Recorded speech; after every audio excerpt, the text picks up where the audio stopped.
আসলে সচিবালয়ের দিকে যদি আমরা মার্চ করি, এটা কন্ট্রোল করা আমাদের পক্ষে, পুলিশের পক্ষে অনেক কঠিন হয়ে যাবে। আমরা প্রশাসনের পক্ষ থেকে তারা আমাদেরকে অনুরোধ করেছে, এনসিপির হাসনাত আব্দুল্লাহ তিনিও ফোন করে আমাকে অনুরোধ করেছেন।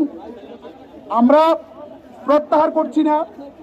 আমি মাসুদ ভাইকে ফোন করে বলছি মন্ত্রণালয়কে বলেন তারা মিডিয়ার সামনে ব্রিফ করে দিবে যে দাবিগুলো মেনে নেওয়া হয়েছে। আমাদের যে 3টা দাবি, প্রজ্ঞাপনটা প্রয়োজনে তারা শেষ করি, প্রজ্ঞাপনটা প্রয়োজনে তারা রাতে দিবে অথবা কালকে দিবে, অসুবিধা নাই। কিন্তু বলতে হবে যে আমরা মেনে নিয়েছি।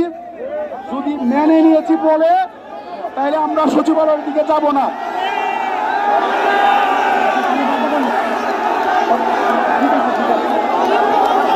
কথা শুনেন, কথা শুনেন।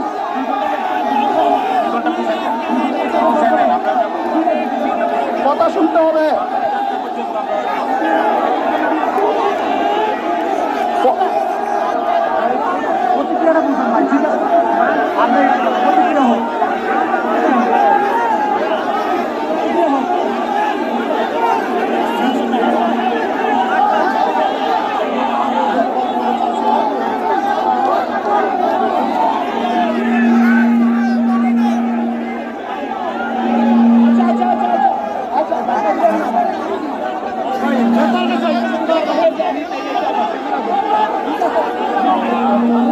আপনারা যদি কথা না শুনেন, কথা না শুনলে তো আমরা কাজ করতে পারবো না।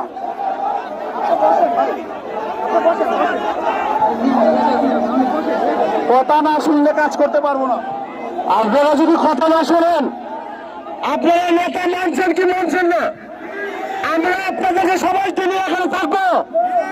আমরা 12টায় বলেছিলাম লং মার্চ করবো, আমাদেরকে মন্ত্রণালয় থেকে জানানো হয়েছে কাজ প্রসিডিউর কাজ চলছে, আমাদের তাদেরকে একটু সময় দিতে হবে। আমরা মাঠ চাইছি না, মাঠ চাইছি। দলের নেতাকে মানেন, একটু অপেক্ষা করেন। আমরা 12টায় টাইম নিয়েছিলাম, প্রয়োজনে 2 ঘন্টা পরে আমরা লং মার্চ করবো, কিন্তু আমাদের প্রজ্ঞাপন চাই। ঠিক আছে? কিন্তু শুনেন, আমাদের নেতা সবসময় মন্ত্রণালয়ের সাথে যোগাযোগ রাখছে। আমরা সেই পর্যন্ত অপেক্ষা করতে হবে। উল্টা পাল্টা কোনো সিদ্ধান্ত নেবেন না।